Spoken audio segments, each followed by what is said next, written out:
Welcome to The Pulse, where we delve deep into the issues and ideas that are shaping the future of education. I'm your host, Rick Surrency, Superintendent of the Putnam County School District, and each week we'll be talking to teachers, administrators, and other experts in the field about the latest trends, best practices, and most pressing concerns in education. Whether you're a teacher, a parent, or just someone who cares about education, this podcast is for you. So sit back, relax, and let's dive into the pulse. Welcome to our podcast. I'm Rick Surrency. I'm the superintendent of the Putnam County School District, and I'm very happy to have with me today a good friend and colleague, Dr. Patrick Wnek, who's the executive director of the Northeast Florida Educational Consortium, better known as NEFEC. And Patrick, welcome. Thank you. Very good to have you today, Rick. And I know Patrick and I work very closely together. You know, the home office is right here in Palatka, so I get to see a lot of Patrick and his staff from time to time, and especially when we have our board meeting days, we get a chance to go out and, you know, collaborate with our fellow districts, fellow superintendents. But Patrick, welcome, and tell the audience a little bit about yourself, your background, maybe what your role is at NEFEC, and then we'll continue chatting. Sure. Well, I'm at NEFEC, of course, as the executive director, and I've been there for 8 years, and it's been an incredible opportunity for me, and I've enjoyed working with the staff at NEFEC. I have a great team. Before that, I was in a small rural district, Levy County, as assistant superintendent. Part of that, principal, dean of students, teacher, so came up the ranks similar to you, Dr. Surrency. Yeah. So we have a lot of similarities there, and I know originally you're from the great state of California. Originally, right? Yes, I am. And many years ago. Many years ago. We talk about that from time to time, and I know you have your two children are doing excellent. They're both, I consider to be rocket scientists, and are they in college or they're out of college now? Well, my son graduated from UF with his aerospace degree, and my daughter just graduated on Sunday, and she'll be starting at SpaceX in July. That is great. Yeah. So not many people can say their children are rocket scientists, but you truly can. So I know I'm very happy for you and your wife, and great success stories. So I give my credit to my wife. That's great. That's great. We always got to, give credit where credit is due, right? That's right. But Patrick, you and I know a lot of the collaboration that goes on between not only our district, but with the other districts in the NEFEC Consortium. And for those who are watching this now, maybe explain how a consortium works. I think, we're very familiar with it, but if I'm hearing it for the first time, can you kind of sum up what a consortium does as far as school districts and how they support school districts? Sure. In the state of Florida, there are 3 consortium, and we're in the Northeast Florida region, of course, and we work with 15 school districts. Our superintendents make up our board of directors, and it's great that you're our chair. We appreciate all you do. So the superintendents really drive the initiatives, the programs and services, and the goal is to provide that cross-collaboration so that every district can meet their goals and objectives. Yeah. And, not only that, but, when you have a number of small districts, it's kind of that economy scale that a lot of times a small school district does not have the purchasing power or does not have the resources available to provide a lot of those programs and services that maybe a large district does. And I've heard it said, and this has probably changed a lot, but if you were to take all the 15 districts with the number of students there, it would approach being like the 10th largest school district in the entire state of Florida. It's actually 75,000 students, 150 schools, 4,700 teachers. So as you pointed out, we provide services, instructional, IT, risk management, ETS, and e-learning, all kinds of opportunities. We also have state projects that are housed at NEFEC, like Fiddler's Admin, and ISRD. So it's a great relationship that we have with our districts. We meet with advisory groups, and they kind of guide us along with the superintendents on what their needs are. And from there, we create initiatives and programs that impact students. That's our primary objective.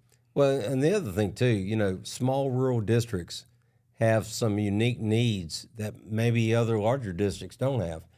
And with that, we also have the collective lobbying effort.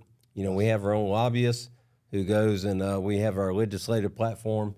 And there are many things that small districts might need to appeal to the legislature for through our lobbying effort that, you know, if we did it by ourselves, it may be very difficult. So what might be some examples that on that legislative platform? On the legislative front, we're always looking at what are the legislative initiatives, and we want to have a voice for our districts.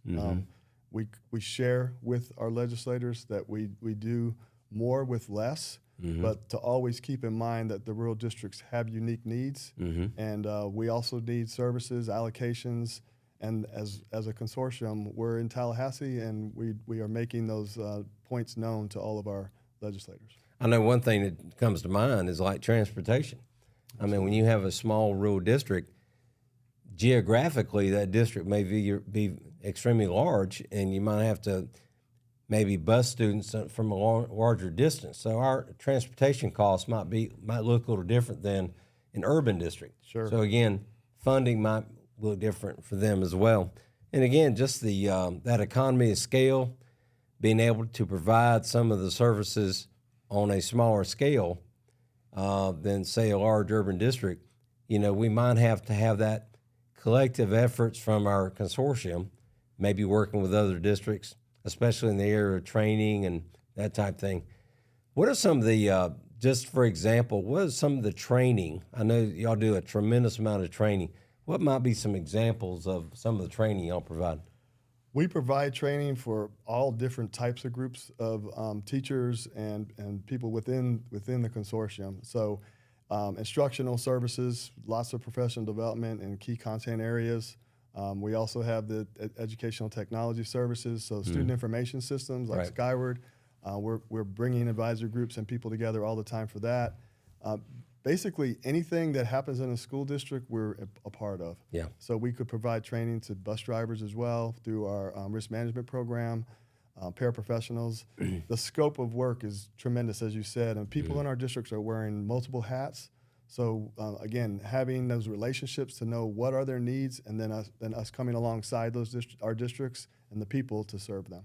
And I'll say, I'll be an advocate for the leadership training that the superintendents get.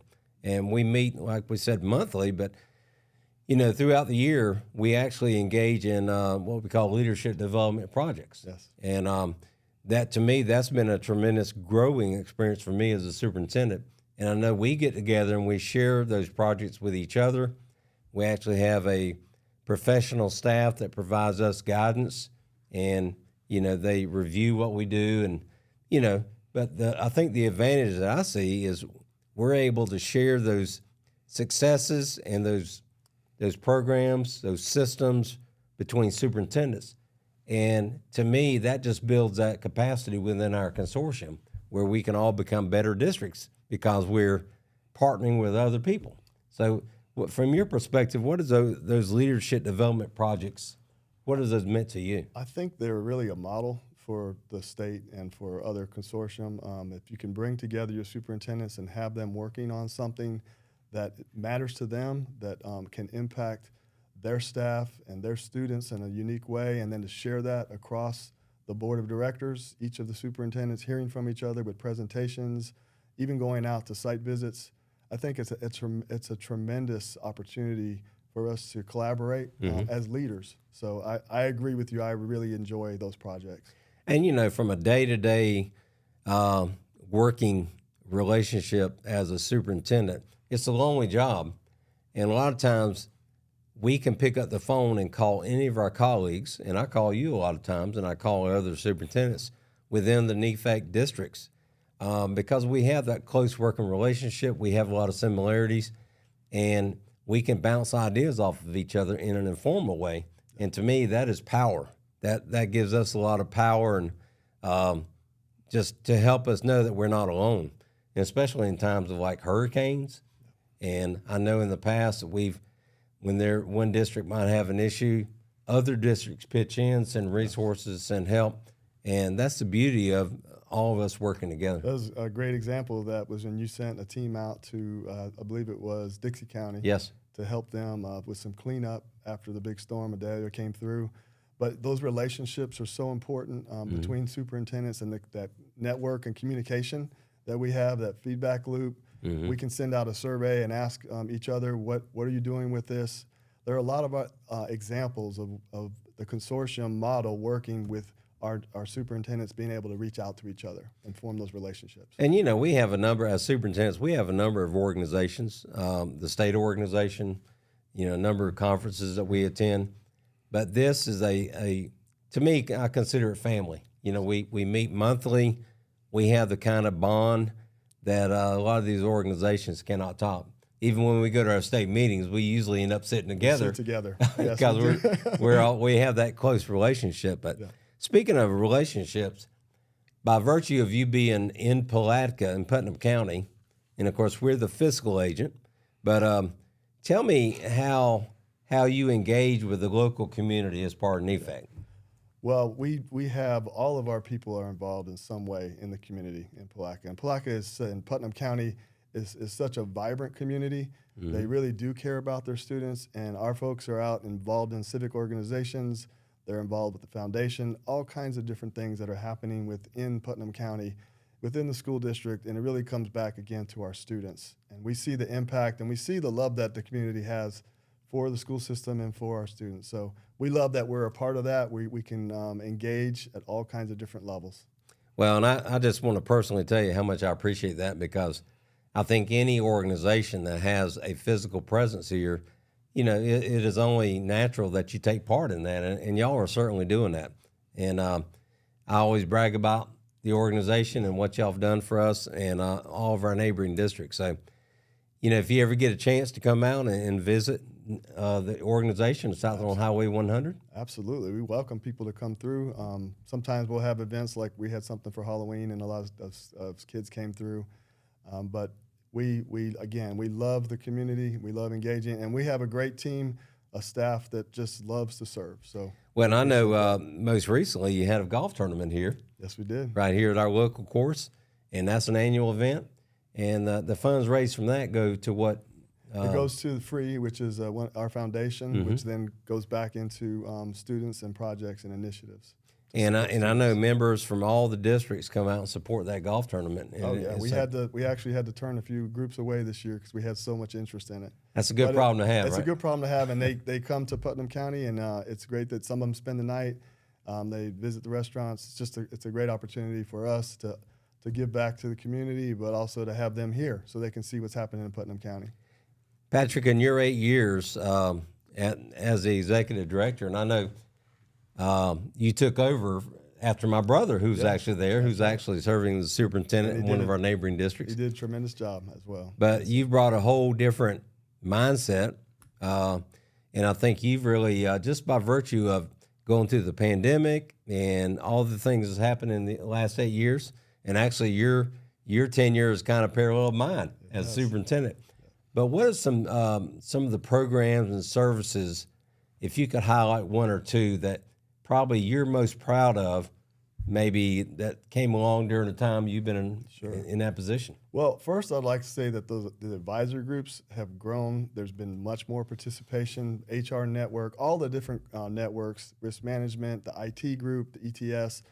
Those are growing and vibrant and strong. So that to me has been a huge initiative for us, is to create more collaboration between our districts. We've had some great success with a U.S. Department of Ed grant for literacy. And so we've had summer literacy institutes, and our data looks tremendous, and we're very excited about that. But really, it's hard to highlight just one or two things because so many good things are happening across the building. Well, and I know that I want people to realize, too, they're probably thinking, where does all the funding come from for all this? And I know you receive some funding from the state legislature, but I know a large part of your funding is through grants and other sources. Can you elaborate on that a little bit? Yeah, I mean, we are in state statute that does provide some minimal funding, but we also engage with our districts with funding and the USDOE grants that we pull in, as well as state grants. We have great partnerships with the Department of Education in Florida. So they house positions with us, Title IV and Title IX Part A. lots of different moving parts, but the money will flow through NEFEC and through our fiscal agent, which is Putnam County, and ultimately back to students. Right. That's the primary goal, is to improve achievement across the region and to support students and teachers. And I know that we've talked a lot about it, and we look at our data on a regular basis. And, through a lot of that collaboration, a lot of the training and the resources that y'all provide, all of our districts have benefited. Yes. And again, it's all about our students. It's about our and students being from small rural districts. Again, I'll elaborate that a lot of times they may not have access to some of the same things that other districts have. But I'll be the first one to say our districts are not wanting for anything. Yeah. They have that access, and thanks to NEFEC for providing that for us. Well, and it's been a great partnership with Putnam, with you as our chair.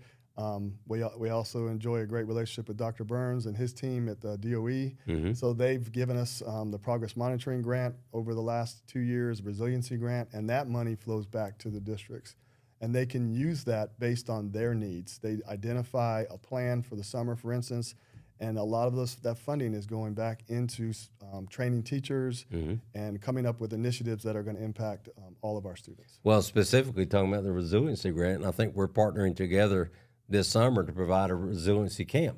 Yes. And that's going to be, I believe, the second year that we've done this. Yes, it is. And I saw the numbers, like well over 100 students will be served by that.